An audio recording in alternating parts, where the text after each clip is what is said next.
Welcome to the SVG-TV evening news for today, Monday, April 4th, 2022. I'm Khalil Cato with the details. Tonight we kick off SVG's anniversary recap of the 2021 explosive eruption of the La Soufrière volcano.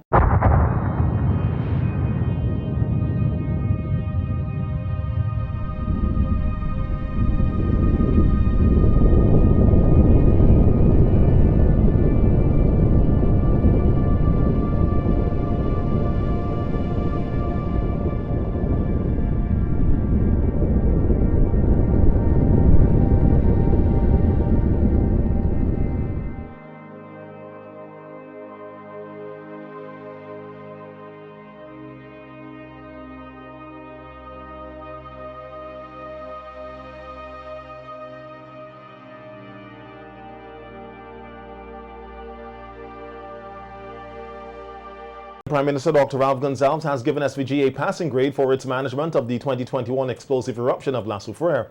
Speaking at the launch of Volcano Awareness Month today, PM Gonsalves said there were areas of the disaster management where improvements could be made.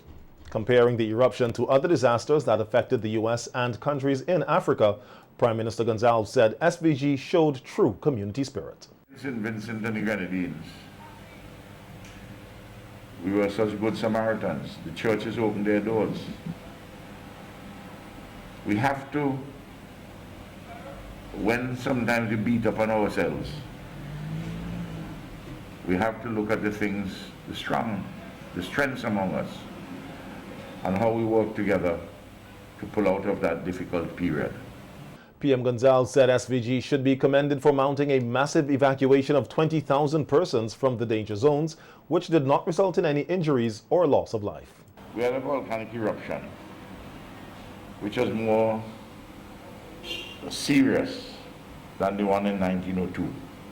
In fact, on the so-called explosivity scale, and you compare it in hurricane terms, it should have been a category 5, as distinct from one between 3 and 4 in 1902. Yet, we moved 20,000 persons. No one got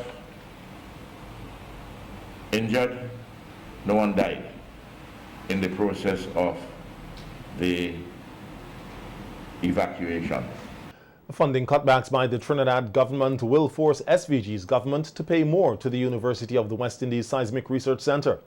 Word of this comes from Prime Minister Gonsalves as he delivered remarks at the Volcano Awareness Month photo exhibition today.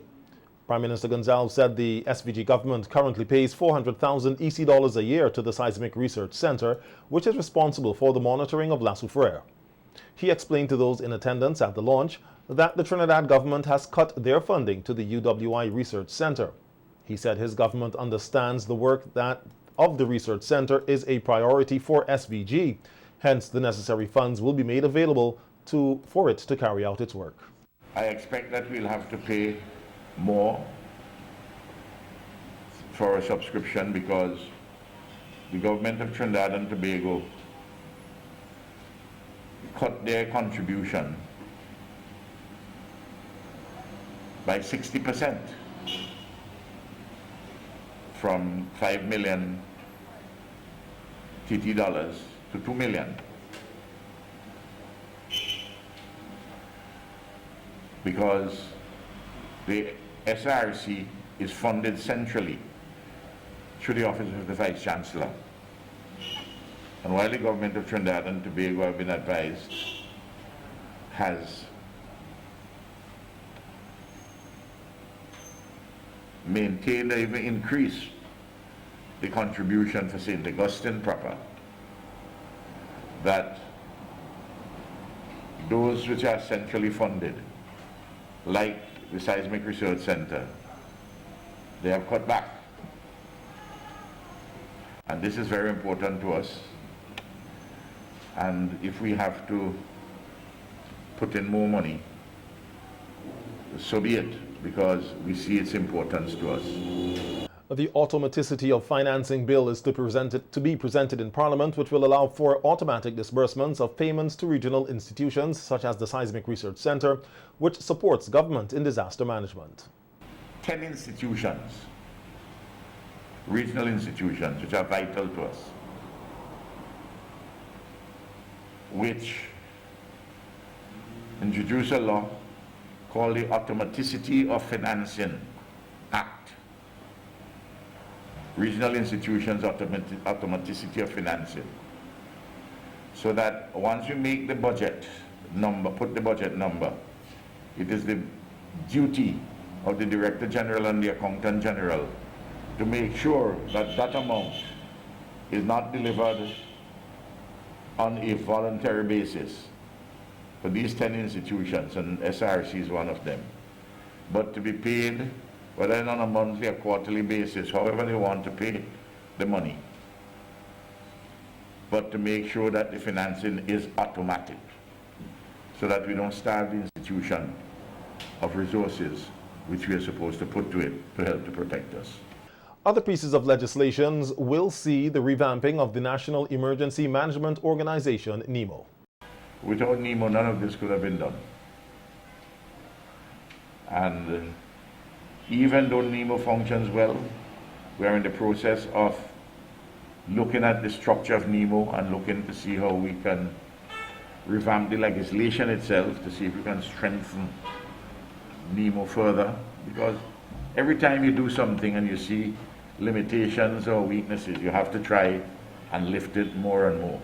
Another $1.5 million was approved through the World Food Program to be paid out to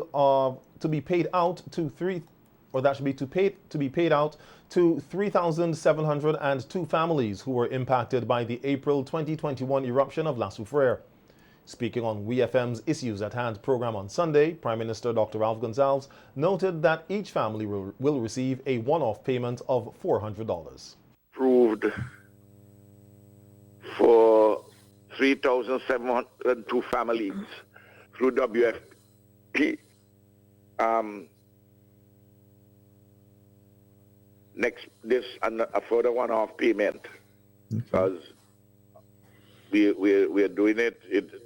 It had expired, but we're doing it, and we're doing through VEEP, but we're getting another $1.5 million to be paid out to those 3,702 families. Notice families, $400. Persons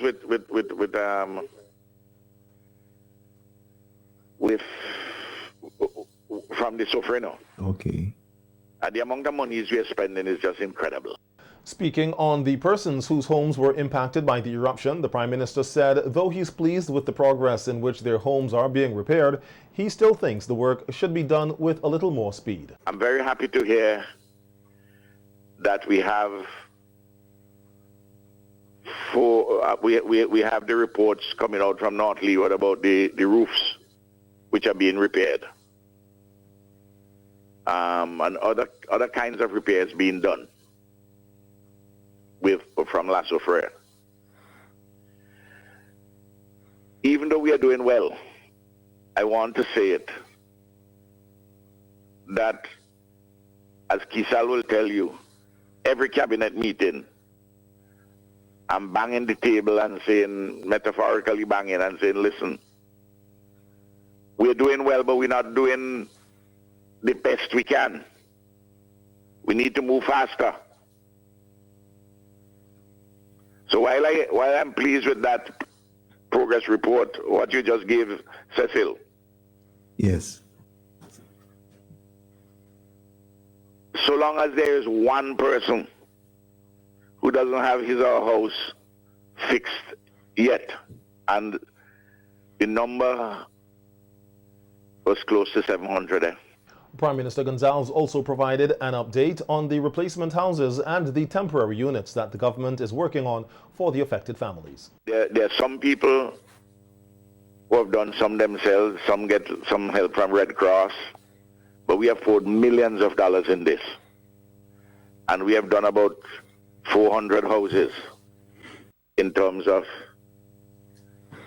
the repairs, but there's some still, and some replacement houses are being constructed at the moment.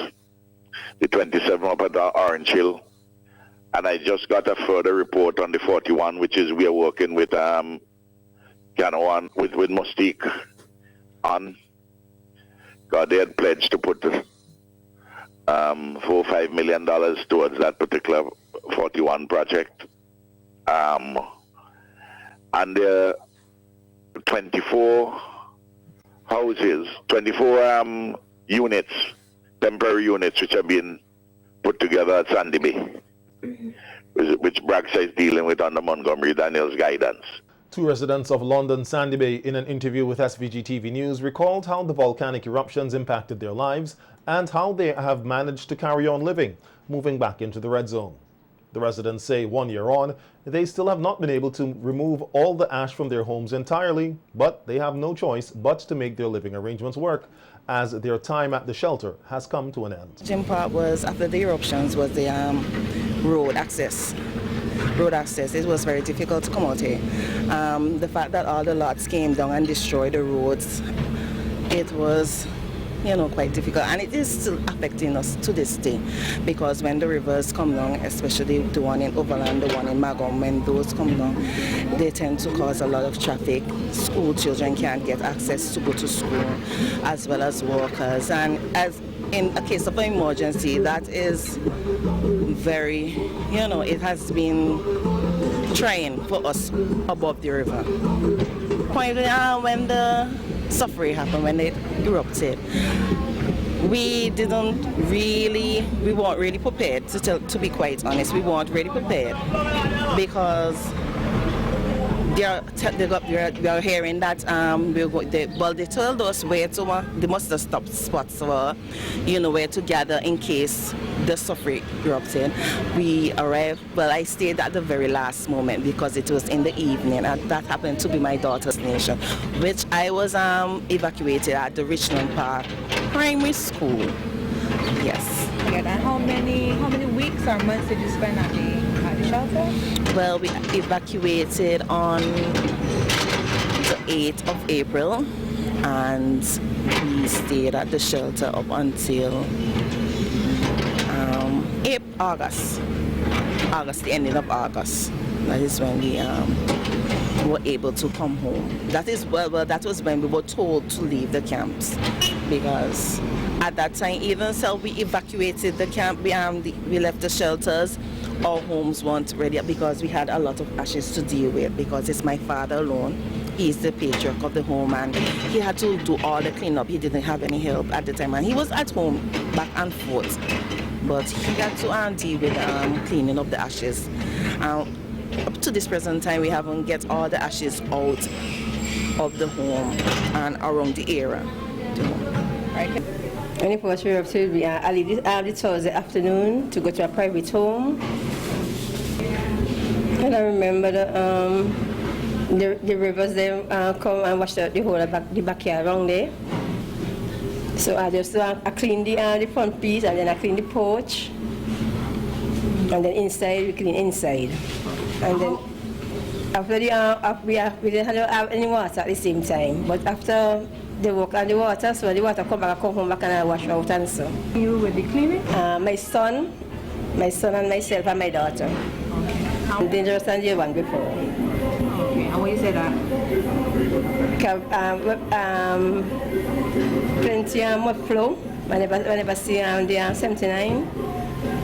And the rivers there, when the sun come down, we cannot cross. We have to stay where we are until the tractor then come and clear it.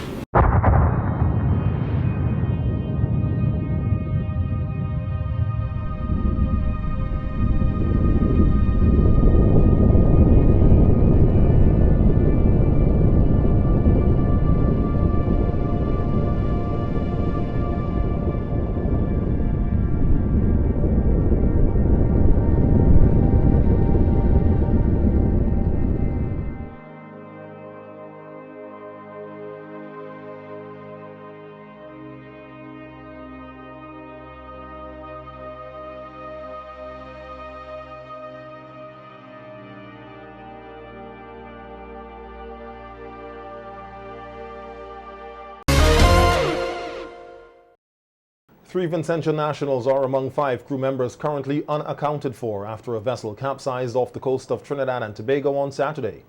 Information received is that the vessel, the MV Fair Chance, registered in St. Vincent and the Grenadines, overturned while returning from a routine cargo pickup. A distress call was sent out from the vessel at approximately 3:40 p.m. on Saturday afternoon after the crew encountered rough seas. The vessel reportedly overturned as a result of a shift in cargo on board. Lieutenant Commander Dion Henry of the SVG Coast Guard told SVG-TV News in a telephone interview that 2 of the 7 persons on board were rescued by a passing vessel and were handed over to the TNT Coast Guard. Location of this vessel in distress. Trinidad and Grenada responded to the report. I'm not sure the time span. The case has been handled by Trinidad and Tobago Coast Guard. Presently, this vessel has been towed by a tug to Trinidad and Tobago to conduct salvage and diving operation by Coast Guard divers in Trinidad to look for missing persons. Lieutenant Henry explained that while the SVG Coast Guard and their regional partners plan to conduct a thorough search for the missing men, there are circumstances at play that would determine how long the search will be carried out for. And this all depends on information that is received or the progress of the case. In this instance, the boat actually is en route to Trinidad presently. Once you get there, the divers will dive, and once the persons bodies are located, and then the operation will be completed. So a time frame, can I give a time frame? All depends on the activities of the case and the progress of the case. MP for the Southern Grenadines, Terence Oliver, told SVG-TV News that 4 of the crew members are Vincentians living in Union Island and that the people on the island are distraught by the incident.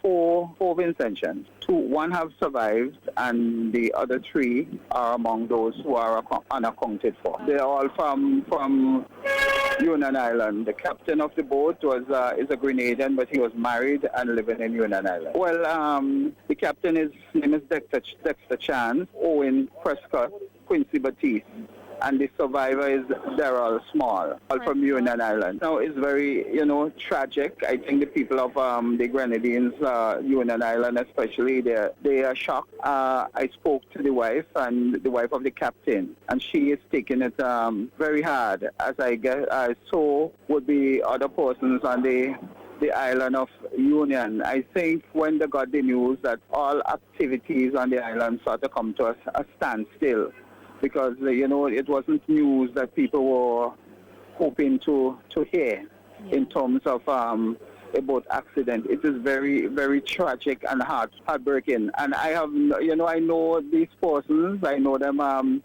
very well, so you could imagine the sort of discomfort, distraught that I am in along with other persons. Because, Union is a small thing, corresponding with this, talking, communicating with these people from time to time when you meet them at social events or meet them on the streets. And, it's very hard to think that something like this had happened. Public Affairs Officer of the Trinidad and Tobago Defense Force, Sharon Manswell, shared with our news team more details on Saturday's boat incident in the TNT waters and the current state of the vessel, which from reports was being towed into shallow waters. Leaving from Trinidad, and they were heading north and along the north coast, making way back to St. Vincent and the Grenadines. It was reported that one of the straps on the vessel that secured the cargo on board the vessel burst, and it resulted, based on the rough seas, it resulted in the cargo shifting to one side of the vessel, which subsequently it overturned. It's over on the side. There were no reports of any immediate injury, so because he was examined and allowed to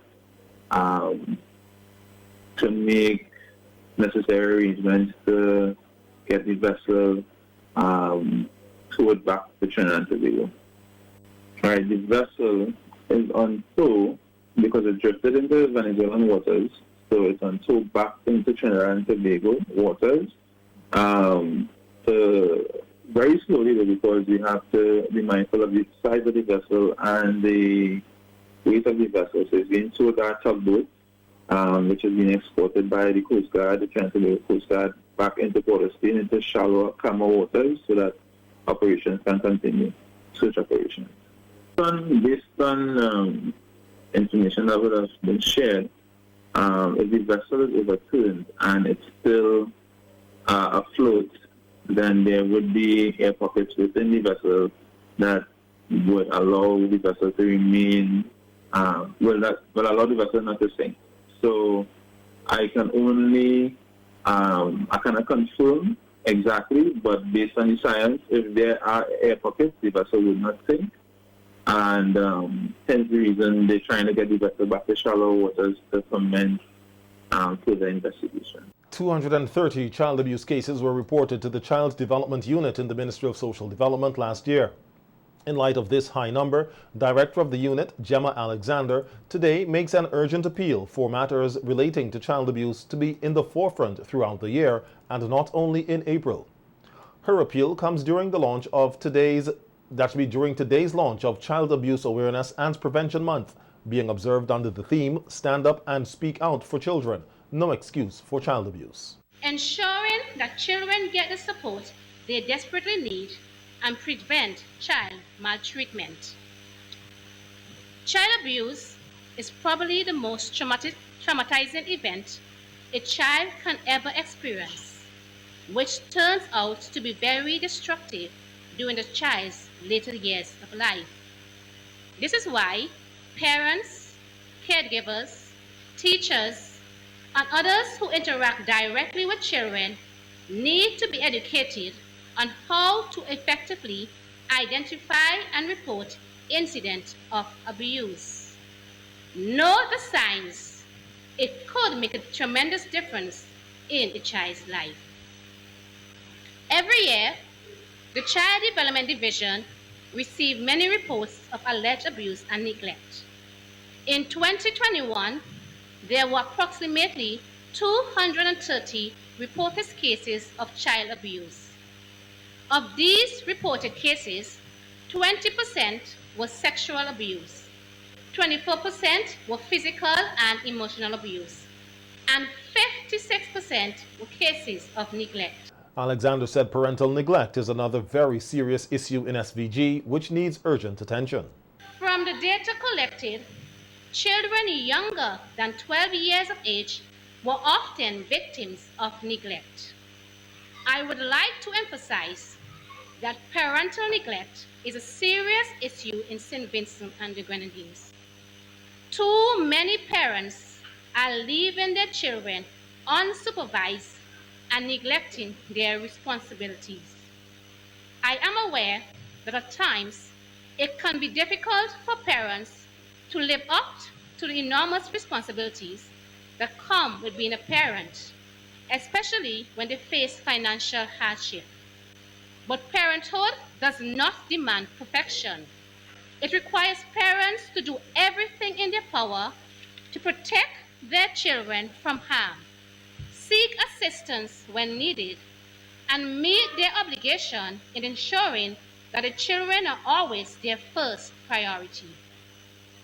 The Child Development Division continues to make child abuse prevention a top priority. The division will be undertaking a year-long public education campaign. Also addressing today's ceremony was Minister of National Mobilization and the Youth, Orlando Brewster, who made an appeal for Vincentians to play a more active role in addressing the issue of child abuse, noting that a proactive approach is needed to tackle this problem. We don't take this one seriously, but verbal abuse, psychological abuse as well. And these make children feel unwanted and useless and can lead to sudden changes in their behavior and negatively affect the child throughout their life. So what can we do if we are aware that a child is abused or neglected? Number one, do not be a bystander. Instead, the cell phones that we love to be on, use them. Reach out to the Child Development Division and the police. And by standing up and speaking out against abuse, you are shining a light on violence and making a difference in the lives of countless little ones.